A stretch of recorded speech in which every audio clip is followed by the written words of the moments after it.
नमस्कार दोस्तों, आप सभी का फिर से स्वागत है news first point YouTube channel पे। दोस्तों, आज की इस वीडियो में हम देखेंगे किस तरह से हिलाली टीवी डिबेट में बुरी तरह से नाराज हो गया। उसका ये कहना है कि अमेरिका के काफ़ी सारे जासूस जो पाकिस्तान में अलग अलग इदारों के अंदर मौजूद हैं, जो पाकिस्तान की खबरें अमेरिका को देते हैं।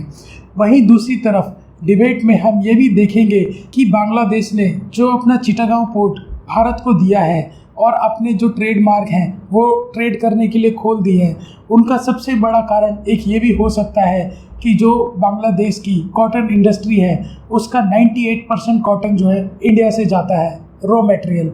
अगर रॉ मटेरियल नहीं होगा तो प्रोडक्शन भी नहीं होगा। वहीं दूसरी तरफ हम इस डिबेट में ये भी देखेंगे कि किस तरह से पाकिस्तान गवर्नमेंट और उसके ऑफिसर्स अभी भी सऊदी अरब में सऊदी गवर्नमेंट के ऑफिस के बाहर ही बैठे हुए हैं और उनकी काफ़ी सारी मीटिंग्स चल रही है कि किसी तरह से उन्हें कुछ 2 से 4 बिलियन डॉलर का लोन मिल जाए जिससे कि पाकिस्तान के हालात सुधर सके। तो चलिए दोस्तों, चलते हैं आज की वीडियो की तरफ को और देखते हैं डिबेट में और क्या क्या कहा।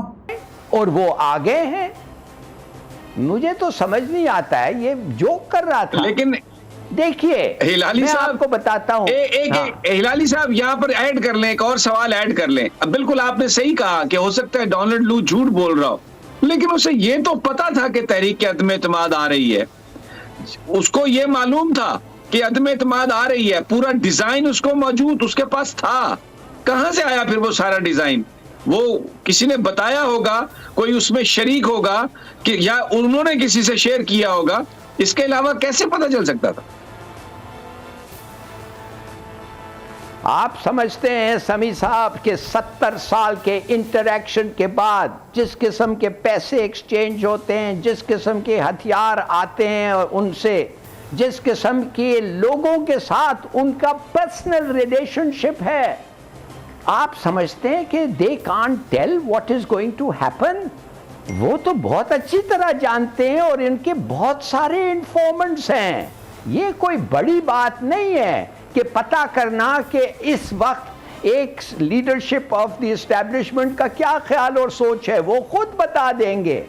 मगर उसका मतलब तो ये नहीं है कि they can be manipulated to do what you want. मिलने की उम्मीद में बैठे हैं। अब आपने रॉयटर्स का बता दिया, आपने ब्लूमबर्ग का बता दिया, अगर गल्फ न्यूज इसमें ऐड कर दें, उसने भी स्टोरी दी है लेकिन डॉलर्स का जिक्र कहीं नहीं आया।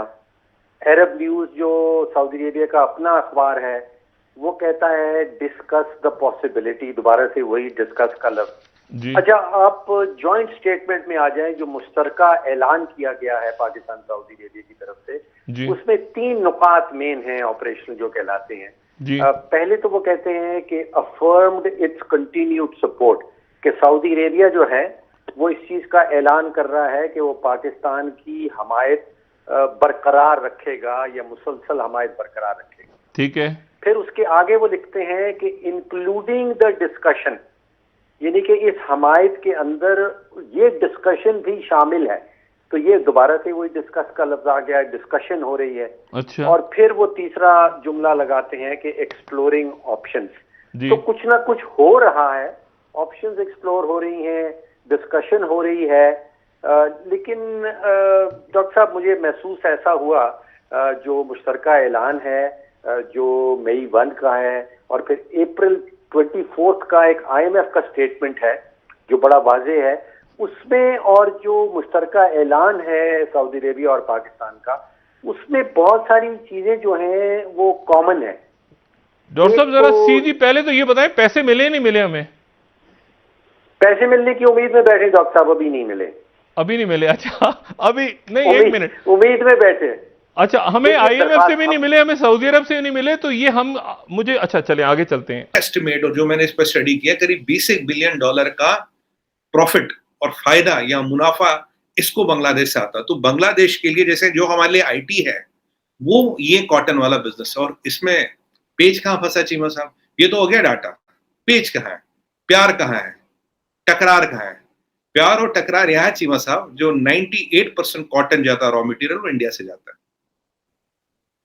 बांग्लादेश की फ्लैगशिप इंडस्ट्री का 98% रॉ मटेरियल इंडिया से आता है। और आप जानते हैं दुनिया में कॉटन की किल्लत है, कॉटन जितना आप उगाओ उतना बिकेगा।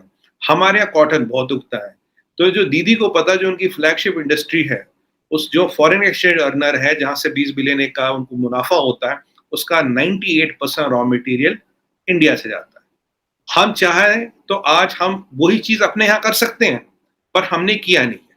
हमने नहीं किया चीज। We have not done it because we want Bangladesh to flourish, develop, और वो अपना अच्छा कर रहे हैं, तरक्की कर रहे हैं। आपसे ज्यादा जीडीपी हो गया, पाकिस्तान से ज्यादा जीडीपी हो गया उनका, तो हम उनको चाहते चलो भाई अच्छी लोग हैं, उनको डेवलप करो, ये करो। बाकी उनके साथ कुछ हमारे वाटर शेयरिंग पैक्ट्स वगैरह है, वो भी चल रहे, चीजें चल रही, चीजें डेवलप हो रही। हमारे साथ बांग्लादेश में कुछ आपको याद होगा बॉर्डर डिस्प्यूट्स थे, हमने सारे सेटल कर लिए। और बांग्लादेश एक वाहिद ऐसी कंट्री जिसके ऊपर हमारे साथ वाटर पे बॉर्डर है, कुछ लेक्स है उनके बीच में से बॉर्डर निकलता है, पर तब भी वहां ज्यादा दिक्कत नहीं है, वहां स्थिति कंट्रोल में। कट से शेख हसीना दीदी और मोदी जी तो कई बार कह चुके, तो मेरी बहन है, बड़ी बहन है, तो बहन का आदर सम्मान है इनका, वो रिलेशन चलता जा रहा। बस कवायद ये है चीमा साहब कि अभी ये चीज अनाउंस करेगी। अगर आप मेरे डिबेट देखें, हमारा मीडिया देखें, तो हमें तो बहुत पहले से 3-4 साल से इस पे कार्रवाई चल रही। So it did not come as a surprise. कोई सरप्राइज ये नहीं कि जयशंकर जी। और ये मकबूल जान साहब, ये हम एक आम फिक्रा है जो बहुत ज्यादा सुनते हैं कि जी सियासत को मजहब को सियासत में नहीं लाना चाहिए और सियासत और मजहब को अलग अलग रखना चाहिए। लेकिन फिर हम ये देखते हैं कि मुख्तलिफ पार्टीज की जानिब से ऐसा होता भी है। कुछ लोग इसकी हक में, इसकी हिमायत में ये भी दलील देते हैं कि सियासत को मजहब से जुदा नहीं किया जा सकता। वो इकबाल के शेर का, मिसरे का हवाला भी देते हैं कि जुदा हो दी सियासत से तो रह जाती है चंगेजी। जी, सियासत से तो मैं थोड़ा आपसे इस पे जरूर रहनुमाई चाहूंगी कि क्या हम इस्लामी शार को इसकी डिवीजन कैसे की जाए। जी देखें, आज भी एक चैनल पे मुझसे किसी ने पूछा कि इमरान खान साहब जो हैं रियासत मदीना की बात करते थे और ये है वो है। मैंने कहा मुझे बताएं कि कायद आज़म किस रियासत की बात करते थे? रियासत मदीना की। आपको पता है जब 11 अगस्त की तकरीर कायद आज़म की आई है तो उसके बाद वो वहाँ गए हैं 18 जनवरी को, और उन्होंने वहाँ तकरीर करते हुए कहा, there are people who are creating mischief that we will abandon the Sharia law. The Sharia law is as applicable today as it was 1300 years ago. ये कायद आज़म के अल्फाज हैं। उन्होंने स्टेट बैंक की आखिरी की तकरीर है, उनका तकरीर करते हुए कहा था कि मैं वाउच करूँगा, मैं यकीनन कि तुम लोग एक ऐसा सिस्टम बना रहे हो कि जो इस्लाम के असूलों के मुताबिक हो। सब इसी की बात। आप खुद सोचें, मौलाना फजल रहमान, रब की धरती रब का निज़ाम, किताब के बारे में कहते हैं ये कुरान है, इसको जो वोट ही देगा वो तो ईमान से खारिज है। इसी तरह जिम्मत पाकिस्तान की कुंजी होती थी, वो कहते हैं जन्नत की कुंजी है, जमात इस्लामी वो नाफिज करना चाहती है। भुट्टो का जो 4 बुनियादी थे उसूल, उसके ऊपर ये था इस्लाम हमारा दीन है, सोशलिज्म हमारी मैशत है, जमहूरियत हमारी सियासत है। नून लीग का मंशूर उठा ले, कौन है जो कि मज़हब की बात नहीं करता?